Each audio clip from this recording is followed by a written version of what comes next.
Good morning students. बेटा आज हम जो हमारा पाठ है 18 उसके प्रश्न उत्तर करेंगे। तो आइए हम अपना काम शुरू करते हैं। बेटा देखिए आपकी जो बुक है उसमें पहला और दूसरा क्वेश्चन इस तरह से दिया गया है। मैं एक बार आपको पढ़कर बताती हूँ। लद्दाख जम्मू कश्मीर राज्य में है। ऊपर दिए भारत के नक्शे में ढूंढो कि लद्दाख कहाँ है और तुम्हारा घर कहाँ है। दूसरा क्वेश्चन है बेटा इसका, अनुमान लगाओ कि तुम जहाँ रहते हो वहाँ से लद्दाख पहुँचने में कितने दिन लग सकते हैं और वहाँ किन किन जरियों का मतलब होता है साधनों से पहुँचा जा सकता है। तो ये दो क्वेश्चन बेटा इस तरह से दिया। मैंने इन्हें थोड़ा लिखा है इसे डिफरेंट तरीके से जो क्वेश्चन हमारे बनेंगे, क्योंकि हमें नक्शा पेपर में नहीं आ सकता। तो हमारा क्वेश्चन कैसा रहेगा कि लद्दाख जम्मू कश्मीर राज्य में है और तुम्हारा घर कहाँ है। हमें अभी ये बताना है कि हमारा घर कहाँ है, हमें लिखकर बताना है, नक्शे में नहीं बताना। उसके बाद सेकंड क्वेश्चन को मिक्स किया मैंने इसमें, लद्दाख पहुँचने में तुम्हें अपने घर से जाने में कितने दिन लग सकते हैं। हमारा आंसर है बेटा इसका, हमारा घर हरियाणा राज्य में है।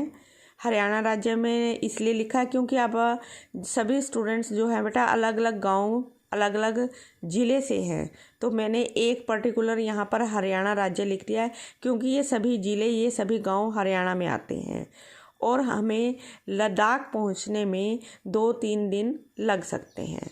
अगला प्रश्न देखते हैं बेटा, लद्दाख पहुँचने के लिए हम किन साधनों का प्रयोग कर सकते हैं। हम किन साधनों से वहाँ पर लिखा था ना जरियों की जगह साधनों का लिख दिया है, किन साधनों का प्रयोग कर सकते हैं। तो उत्तर है बेटा, वहाँ पहुँचने के लिए हम रेल, बस, वायुयान साधनों का प्रयोग कर सकते हैं। अगला प्रश्न देखते हैं बेटा, बर्फ़ से ढके चट्टानी पहाड़ों के उदास और फीके लगने की क्या वजह हो सकती थी। क्यों वो उदास और फीके लग रहे थे, मैंने रीडिंग के समय भी आपको बताया था। इसका आंसर है बेटा, बर्फ़ से ढके चट्टानी पहाड़ों के उदास और फीके लगने की वजह वहाँ दूर दूर तक किसी वनस्पति और मनुष्य का न होना हो सकती है। कि वहाँ पर दूर दूर तक बेटा वनस्पति यानी कि पेड़ पौधे नहीं थे, और वो पेड़ पौधे नहीं थे तो इसलिए वहाँ पर मनुष्य भी कम थे, आबादी कम होती है ऐसे इलाकों में। तो यही दोनों वजह वहाँ की हो सकती है।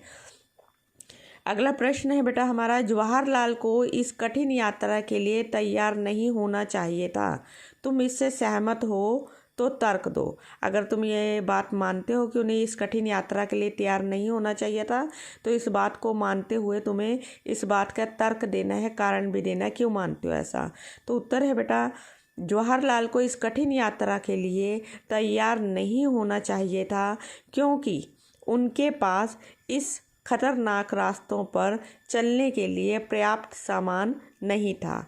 जो वहाँ के बर्फीले इलाका पथरीला इलाका था बेटा, उन पर चलने के लिए उनके पास पूरा सामान ही नहीं था, लेकिन उनमें जोश भरपूर था जिसकी ज़रूरत दुर्गम यात्रा में पड़ती है। ऐसी कठिन यात्रा में उनके जोश तो पूरा था जिसकी ज़रूरत होती है चलने के लिए, पर उनके पास साधन नहीं थे, सामान पूरा नहीं था। इस वजह से हम ऐसा मानते हैं कि वो जो कठिन यात्रा वो जा रहे थे वो पूरी नहीं कर पाए होंगे। अगला प्रश्न देखते हैं बेटा,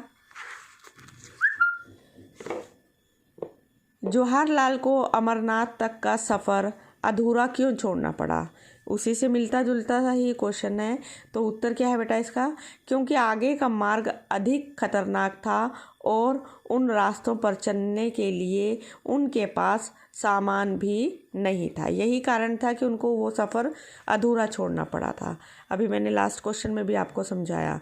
अगला प्रश्न है बेटा, जवाहरलाल, किशन और कुली सभी रस्सी से क्यों बंधे थे। उत्तर है बेटा, वे रस्सी से इसलिए बंधे थे कि अगर वह कहीं पहाड़ से गिर जाए तो रस्सी के सहारे लटक जाएंगे। जिस तरह से जवाहरलाल गिरे तो वे रस्सी के सहारे उन दो खाइयों के बीच में लटके रहे थे, तो इसलिए वो रस्सी से बंधे हुए थे। अगला और लास्ट प्रश्न है बेटा हमारा, पाठ में नेहरू जी ने हिमालय से चुनौती महसूस की। कुछ लोग पर्वतारोहण को क्यों करना चाहते हैं। कुछ लोग को शौक होता है ना बेटा पर्वतारोहण यानी कि पर्वत पर चढ़ाई करना, तो वो ऐसा क्यों करना चाहते हैं ये बताना है। कुछ लोग पर्वतारोहण मनोरंजन और शौक के लिए करना चाहते हैं, कुछ तो शौक में जाते हैं, उन्हें चढ़ने का शौक होता है। साथ ही आज पर्वतारोहण कुछ लोगों की जीविका का साधन भी बन चुका है। कुछ लोग जैसे कुली का काम जिन दोनों ने किया, किशन कुली ने और दूसरे ने, तो ये उनकी जीविका का जीने का साधन भी बन चुका है बेटा, इसलिए भी लोग इस कार्य को करते हैं। तो ये थे बेटा इस पाठ के हमारे प्रश्न उत्तर। तो आप इसे अपनी कॉपी पर राइट कर लेंगे। धन्यवाद।